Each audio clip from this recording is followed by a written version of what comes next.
Google Earth. Let's go over the basics. I can see the Earth from here, and I can take this hand and drag it left, right, up, or down when I click and hold the mouse. By using the scroll, I can zoom in to get a little bit closer, or if I scroll down on the mouse, it zooms out. If I want to find a particular location, I can use the Fly To box right over here on the left. I could type in an address or a landmark, like the Statue of Liberty.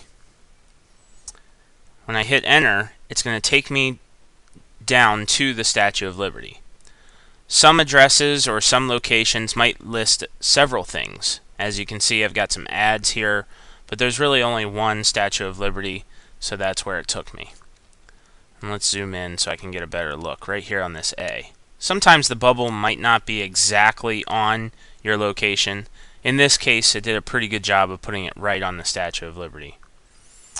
Now it puts all these different photos on here. So if I click on a photo, you can see different pictures.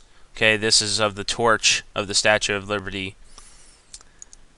But sometimes they can clutter your screen. So if I go down here to layers and I can uncheck the box for photos, that clears all those photos off, and now we can get a better view of the actual Statue of Liberty.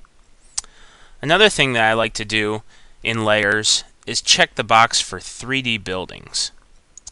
And by doing that, it's going to extrude this and give us a 3D view of the Statue of Liberty. Now you can't see it very well because I haven't angled down. So I'm going to use the angle tool, which is right up here on the right. We've got the pan tool that makes us go up, down, left, and right. This is the zoom bar, and then this is our angle tool. So I'm going to use the up angle, and that's going to take our angle to more of a level view so that we can see. Let me scroll back so we can see the Statue of Liberty. And you can see that it's now in more of a 3D shape, so we can see exactly how tall it is. Now some buildings are not going to be in 3D. They don't have everything, but more populated areas they take more pictures of, so you can get a more accurate 3D image.